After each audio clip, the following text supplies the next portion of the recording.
Nk'uko mumbona imbere yanyu nitwa Colonel Demobe Nshimiyimana Augustin alias Bora.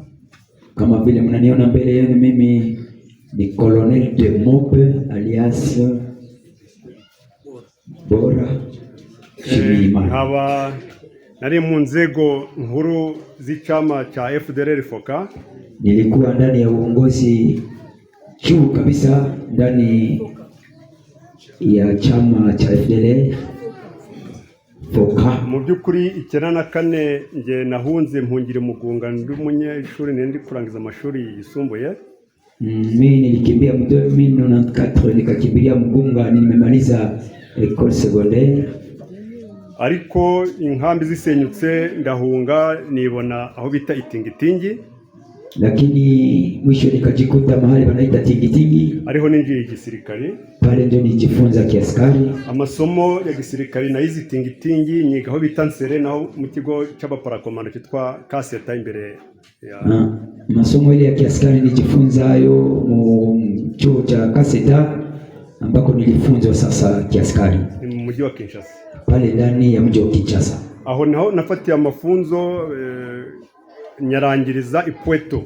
Pale ndio nilianza mafunzo nikamalizia Pweto. Pweto ni muri Katanga. Pale Pweto ni ndani ya Katanga. Inzego nakozemo za gisirikare hafi yose nazikozemo, ariko igihe kinini nabaye mu nzego z'iperereza. Kazi mingi nilifanya ni ndani ya cheo kuu, lakini zaidi nilifanya ndani ya renseignement. Intelligence renseignement. No kuvuga ibyo bagenzi banje bavuze. Yenye ndugu zangu walisema ibyinshi byabaga byapangiwe muri eshero yo hejuru, muri commande, muri headquarter. Vingi vilifanywa na kupangwa kwa ajili ya kutoka uongozi mkuu. Kuko igihe cyarageraga tugatanga amategeko mu mabatayo no mu brigade, sababu muda ulienea tukapana sasa mipango na mitindo ndani ya mabrigade. Tukababwira ko dukeneye ibyo bita vitamine animal. Tunasema tunahitaji vitamine animal. Ubwo bagomba kuja kudushakira nyine inyama zo kurya. Pale walipaswa waenda kututafutia nyama za kukula. Ubwo nubwo bagiye babyishiraho imibego yabaga iturutse hejuru. Hata kama walishitia kwavyo, lakini mibego au maoda zilitoka kwa ngazi ya juu. Muri makeya FDLR nkuko mwavuye mu majyepfo ya Kivu, sawa vile FDLR kama vile mmetoka ndani ya Sud Kivu. Ndimugire ngo ibyo byababayeho mwenyine no muri Nord Kivu nuko byari bimeze. Musiwaze bilikuwa kwenye peke tu mu Sud Kivu, hata mu Nord Kivu bilikuwa kwao. Ahubwo ho nagahomera munwa kuri Agise ya Goma Butembo.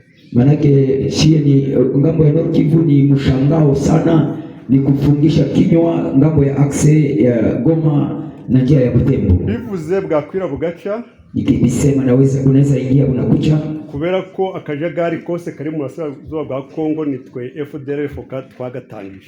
Kwa sababu ile yote hali mchafu yenye inapatikana ndani ya Est de la République du Congo ni FDLR ndio tulianzisha. Bigendereye nkuko mugenzi wanjye yantangire yabivuze kuri ya ideologie ya Gihutu, ya ideologie ya Kibantu. Na ile ideologie ya anti-Bantu. Kibantu. Njewe ko mumbona ninje watangije ibyama byitwa Nyatura. Mimi mnaniona hapa, mimi ndio nilianzisha chama ya Nyatura. Bihera muri Bwito, nikaanzia Bwito, Masisi, ndangiriza Karehe aho bita Lumbishi hayobora gwitwa Karume. Nikamalizia Lumbishi mahali banaita Kalongi. Bara abakomanda b'ibyama bose ninje wabashizeho. Wale bakomanda ba chama bote mimi ndio nilikuwa nabaweka. Ariko nari natumwe nyine nunkuriye wayoboraga komanda mafoka. Lakini mimi nilitumwa na komanda FOCA. Message nabaga mbajyaniye nuko tugomba gushyira hamwe. Ujumbe nilikuwa nababebea, nilikuwa nasema tuweke nguvu pamoja. Kubera ko umutekano wabuze mu karere k'ibiyaga bigari. Kwa sababu security ilikosekana ndani ya Grand Lac. Bitewe n'agakundi k'abatutsi. Ililetwa na kundi ya Watusi. Ni ukuvuga ibyo ba manifesta nabo ni ya ideologie ya genocide twabahaye. Nikisema wenyewe wanafanya vile ni siasa na mafikiri ya genocide tuliwapa. Kugeza uyu munsi banariyo nje naratashe, ariko bariyo nabariye ba FDLR FOCA. mpaka leo wangali kule. Mimi nilirudia, lakini wao wangali kule, wako walie na wanatumika pamoja na FDLR. Muri makeya bivuze bwakwira bugaca. Kwa machache nikisema unaweza kukuja na unaingia, ariko nashaka kugira icyo mbitumira, lakini nilitaka niwe na ujumbe. Batubwiye ko muri mwe harimo abihaye Imana, walituambia kama munyie kuna wale ambao wanamtumikia Mungu n'abashefu na wakubwa wa vijiji. Abihaye Imana bo ntibagira uruhande babamo, wale ambao walijipatia Mungu, wanamtumikia Mungu, hawana ngambo ambao wanaweza kukua ndani. Ndatekereza ko ijwi ryanyu rishobora gutangirira hano hondi kugeza iyo kure hose, aba FDLR foka nabo bazalenda iyo bari. Ninawaza kama nyie sauti yenu inaweza anzia hapa kwenye niko inafika mpaka kule kwenye FDLR iko foka, na mara moja wote wanapata ujumbe. Njewe ntaha babeshaga ko banyishe, wakati mimi nilirudi walisema bongo asibe walishaniua, kuko nibyo barisha kugira ngo abariyo badataha. Ile njomba wanaweka kambele ili wenye bako kule basirudie, bazababwire ko babeshya. Mu Rwanda nta moko hari, mwaza batubwira ko ibyo bavuga barabeshya. Ujumbe ni mnaweza kutuabilia hayo kwamba yenye banasema bongo. Mu Rwanda nta moko abayo. Mu Rwanda hamuna kabila, ni vile Rwanda hakuna kabila. Impamvu batekereza ko bashobora kunyica bitwaza ko ngiye nkomoka aho umukuru w'igihugu wa kera yakomoka. Aseme tulikiacha wanawazi kama mimi bataniua, sababu nilizalika mahali ambako rais wa mbele alikuwa anazalika. Njewe uyu munsi mfashwe neza. Leo hii siku mie nakamatika vizuri, kandi namwe muri kubyirebera nta kibazo mfite, na nyinyi mko mnaona sina shida. Ni ukuvuga ngo abariyo nibaze nta kibazo gihari buba ku Rwanda. Ni kusema wale wenye wako kule wakuje, hakuna shida, waje wajenge Rwanda. Kandi koko bazaregreta nibakomeza kubayo, na ni kweli watajuta kama wataendelea kubakia kule. Ntekereza ko namwe mutangiye kubona ko twabateye ibibazo, ariyo mpamvu mutigize mutera imbere ukurikije aho twabasize. Ninawaza ya kwamba na nyie mnajua kama tuliwaletea shida na hamuendelee kulingana na kwenye tulibaacha. Niyo mpamvu namwe muramutse muba sensibilije byabafasha kujya namugira aho mwigeze. Ndio maana na nyie mkiwazungumzia ili warudi, inaweza kuwa faida kwenu na nyie mnaendelea kama watu wengine. Yego bizabagora, ndio itakuwa shida, kubera ko umutwe y'urwaye burya n'umubiri uburwaye, kwa sababu kama kichwa kinagonjwa mwili wote unagonjwa. Ibyo byose twabikoraga ale mu jisho rya guverinoma twabaga turi kumwe nayo, vile vyote tulifanya na government iko inatuona na tuko nayo, kandi turi kuganamiza abaturage bayo, na tuko kugandamiza, tuko tunaongea kugandamiza, turi gusumbua abaturage bayo, wale wenyeji wa Kongo. Nje ubugiye no muri etat de paix y'abasirikare bahembwaga i Kinshasa, na ukienda mu etat de paix y'abaskari balilipwa na government ya Kongo, ndi mu bambere bahembwaga. Mimi nilikuwa wa kwanza, niko mu bale wa kwanza balikuwa banalipiwa na government ya Kongo. Urumva ni kakajagari kabagombye kubatekereza, ahubwo nibo babica. Usione ile hali yote ambao wangeweza kuwasaidia ni wao ndio wanawaua.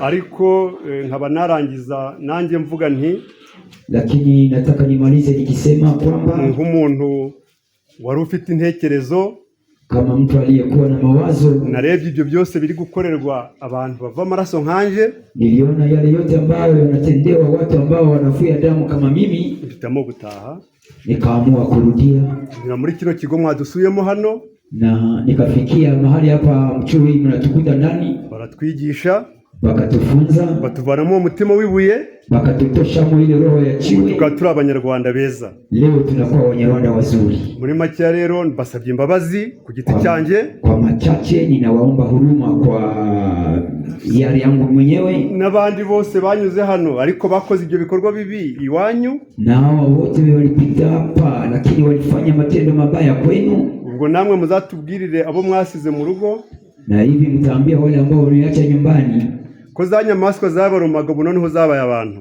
ya kwamba zile nyama zenye zilikuwa zinawaruma leo zilishageuka zimekuwa watu wazima. Murakoze. Asante.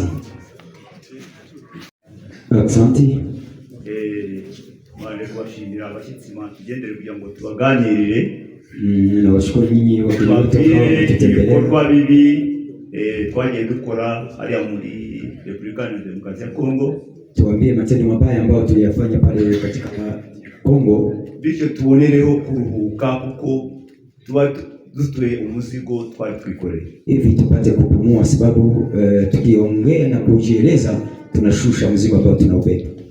Amazina ni Demobe Colonel Uwimana Alphonse. Jina ni Colonel Demobe Alphonse. Uwimana Alphonse.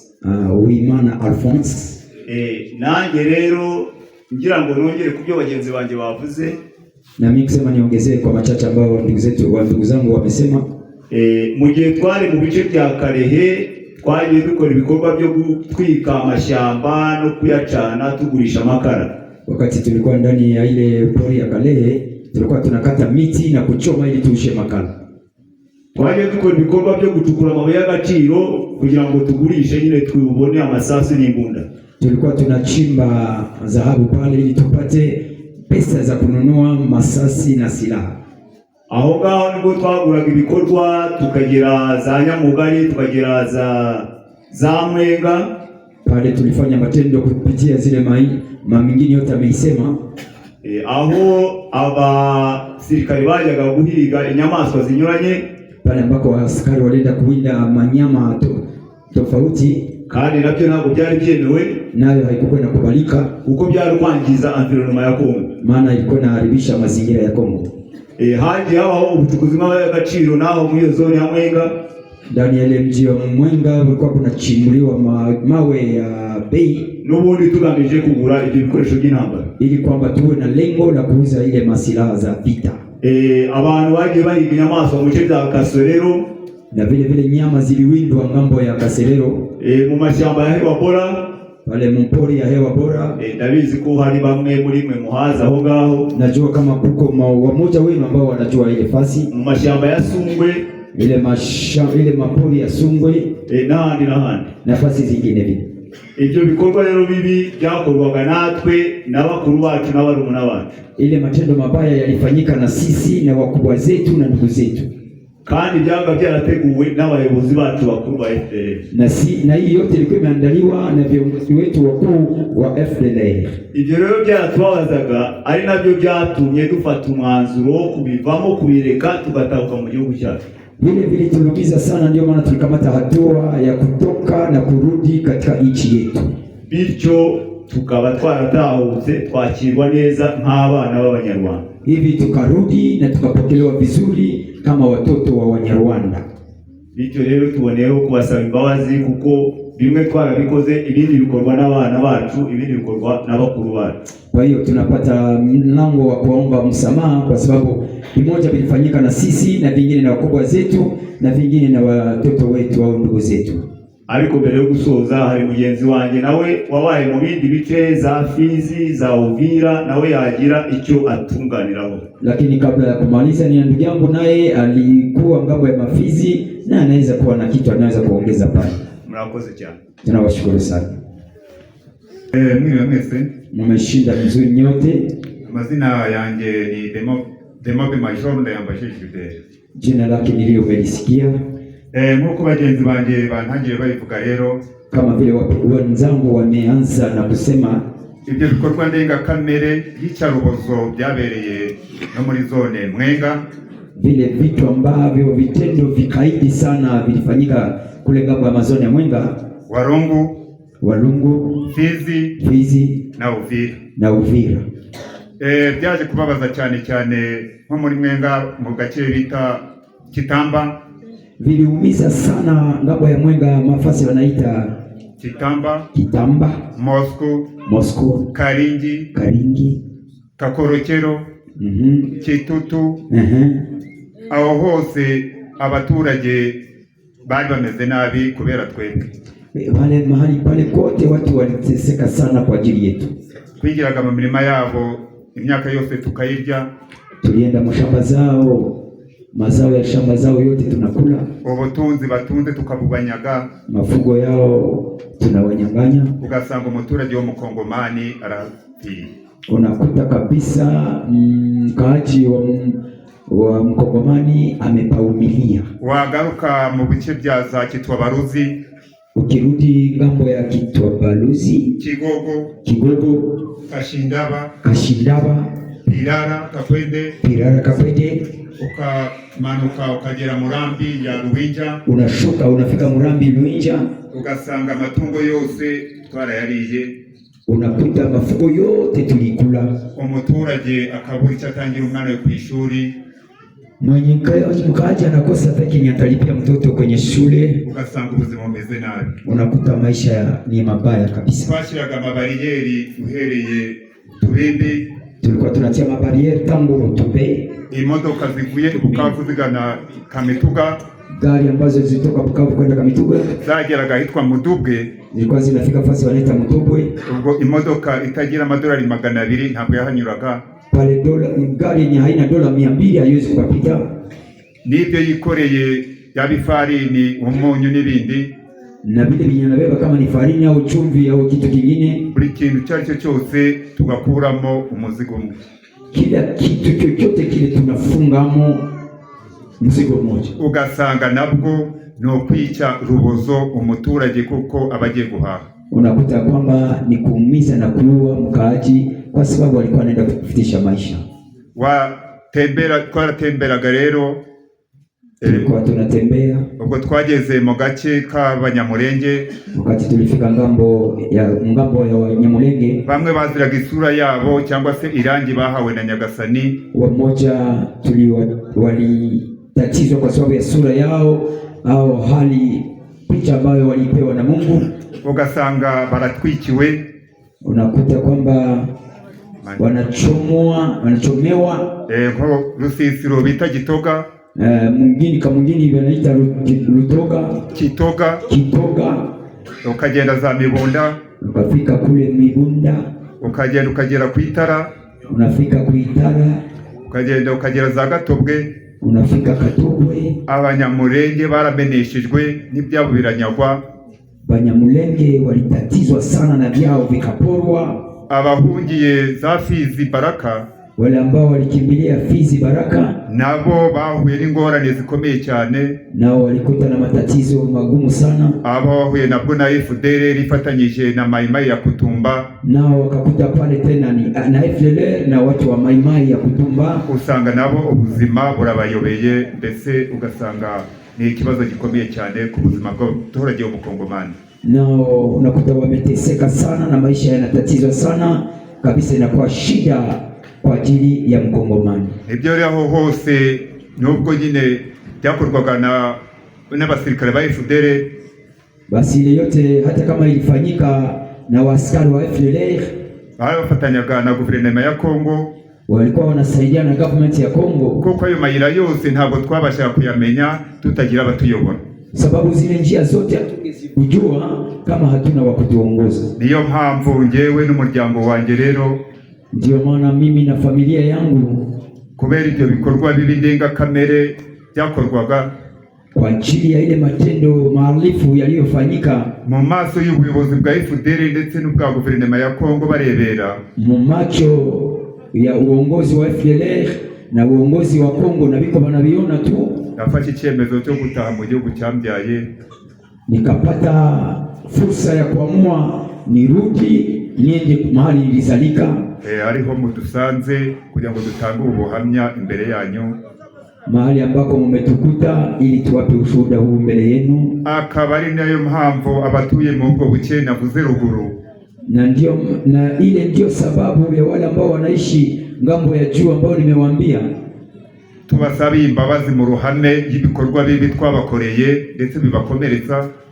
Tunaomba msamaha kwa ajili ya matendo mabaya na ile ambayo iliwaumiza, no kubaha message badutangira mu nsengero, kuko bamwe ndahamya ntashidikanya ko baza gusengana nabo, na kwamba mnaweza kutupania ujumbe pamoja ndani ya makanisa, sababu ninaamini kama kuna wengine wanakuja kuomba katika makanisa zenu, kwa baba bafite umutima wa kimuntu bataha mu gihugu cyabo. Murakoze ya kwamba wanaweza kukuwa na roho mzuri na warudi ndani ya nchi yao. Aksanti. Hagati aho hari udukuriye nawe kugira ngo abaye ikiganiro kirebana n'ibi byose tumaze kubabwira.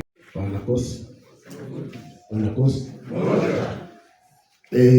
Reka nshime igihugu cyacu. Acha nishukuru nchi yetu. Mbere yo kugira ngo ibyo mvuga, Mbele niwe na kusema, ndashimira abo twakomeje kubana guhera ejo bundi. nashukuru wale ambao tuliendelea kuwa nao tangu juzi, Abavandimwe bacu b'Abakongomani, ndugu zetu wa Kongomani. Njye nitwa Reverend Pasteur Jean Damascene. Mimi naitwa Reverend Pasteur Jean Damascene. Jean Damascene. Fase ngini niko Sergeant Major Jean Damascene. Sergeant Major Jean Damascene. Jean Damascene. Hano muri Zaburi aravuga ngo ahirwa ugira imbabazi akaguriza abandi agakora imirimo ye uburyo butunganye. Katika Zaburi nasema Hahirwa ugira undi imbabazi, heri ambaye anamsamehe mwenzake, akaguriza abandi, akatuliza wengine, agakora imirimo ye uburyo butunganye, akafanya vyake katika hali nzuri. Ku ruhande rumwe ndashimira bagenzi banjye batumishi ba Mungu. Ngambo moja ninashukuru watumishi wa Mungu, ndugu zangu. Nanjye nahoze mu mutwe wa FDLR, na mimi nilikuwa ndani ya kundi la FDLR, nabaye ex-FAR, nilikuwa deja ex-FAR. nakoze urugendo rurerure mva hano i Mugunga, nazenguranye Central Africa, Brazzaville, ndagaruka tugaruka hano, ariko ngibira gatandatu tugataha. Nilianzia Mugunga nikaenda Brazzaville, nikazunguruka, nikarudia, lakini niliamua kurudia. Umunsi natahaga, wakati nilirudi, nanjye nageze hano, na mimi nilifika hapa. Ndashimira leta y'ubumwe, nashukuru serikali ya umoja uburyo yakiriye ya hiyo wakati. Ngeze nangaha 2006, ni wakati nilifika hapa mu 2006. nanyuze mu nzira zitandukanye, nilipita mu njia tofauti. Igihugu kiramfasha, nchi kanisaidia, nubaka ikanisa, nikajenga kanisa. Mfite itorero bita Holy Nation Shanga Ryera, niko na kanisa ambayo inaita Holy Nation Shanga Ryera, abambe nibereye vice representant, na mimi ndio vice representant. Kundi ruhande, ngambo ingine, ngeze nangaha leta yamaye kujya kwiga. Wakati nifika hapa serikali nilibeba kwa masomo, nenda kwiga computer science, nikaenda kujifunza computer science. Computer science. Computer science de ordinateur. Informatique. Ndangije, wakati nilimaliza, igihugu tangira ikizere, nchi ikawa na matumaini kwangu. Nashinzwe umutekano mu murenge wa Kacyiru, nikakuwa msimamizi wa security ndani ya Kakiru. 2015 naje gukora mu kigo kishyuza imisoro n'amahoro, nikakuya kuwa ku fasi ya tax impôt. 2018 nibwo baje kumpromotinga, jo nikakuya promis, ndakuyobora ishami ryangaye mu karere ka Nyarugenge, nikaenda kuongoza ile ngambo ya Nyarugenge. Ubu ngubu ni akarere ka Nyanza. Leo sasa mimi naongoza karere ya Nyanza. Tushaka kugira ngo mbwire bagenzi banjye abakozi b'Imana, ile ambayo nataka kuambia ndugu zangu watumishi wa Mungu, bafite imbaraga zikomeye cyane kugira ngo badufashe kugira ngo abantu batahe. Wana nguvu nyingi sana ili kwamba wale watu warudie. Musenze Imana, hanyuma mugafatanya n'imbaraga z'Imana, mubasha kubwira bagenzi bacu bari mu mashamba kugira ngo batahe. Mkiomba Mungu, mnaongeza kwa nguvu za Mungu, mnaweza kuambia ndugu zetu ambao wanakuwa ndani ya pori ili waweze kurejea nyumbani. Nataka ko urugendo twatangiye ubu twatangiye, ninaamini kwamba safari tuliyoanza hivi tungali tunaendelesha. Igihugu kimaze gutanga umusanzu n'aragute kugira ngo tube twakora ibyo mwabonye byinshi tubyatuma tugenda n'ingendo. Nchi inakuwa nimetia mchango ili kwamba tule tunywe na tuendelee ndani ya safari. bizagire imbuto zizaha iki gihugu cy'u Rwanda. Hii safari yetu iwe na kuzaa matunda kwa faida ya nchi yetu ya Rwanda, kandi bizagire n'amatunda bizaha igihugu cya Kongo. Tena hii izae matunda mazuri kwa ajili ya nchi yetu Kongo. Ndakeka kuko icyo twakoze ni ijambo twahanye. Nafikiri ya kwamba je tulifanya ni kuchanjana, tumechanjana, dukomereza aho ngaho, tuendelee vile. Bagenzi banje bari hano bakiri batoya, ndugu zangu wako hapa wangali wadogo, ndaje mbabwire mugomba ni bushire. Nataka kuambia uoga ishe.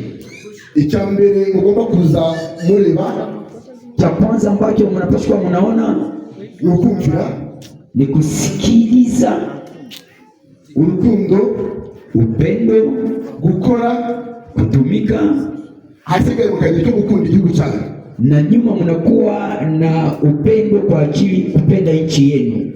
Ndababwiza ukuri kuko amatunda arahari. Naambia wazi na ukweli ya kwamba matunda yako. Umugati muzawudusize, mkate mtaikula imepakwa na blebet na vingine, kuko igihugu cyacu kirabakunda cyane, kwa sababu nchi yetu inawapenda sana. Natwe tuzalingana n'abatatu dufite n'ubwoba, na siye tulikuwa na uoga, tukavuga kuko ari siasa y'igihugu irimo kuduha, tunawaza ni siasa tu ya nchi iko natupatia. Ariko ndababwiza ukuri mwumva imyaka 20, lakini nawaambia kweli miaka 20 imeisha. Murabona ndi umugabo uhamye, unaona niko mwanaume halisi. Nabambifurije ikaze mu gihugu cyacu cy'u Rwanda. Mbifurije ikaze mu gihugu cyacu cy'u Rwanda. Karibu katika nchi yetu ya Rwanda. Nubwo mwakerewe ariko ndagira ngo muzakure cyane. Hata kama mlichelewa kule mpori, lakini nataka mupende sana na kukomaa.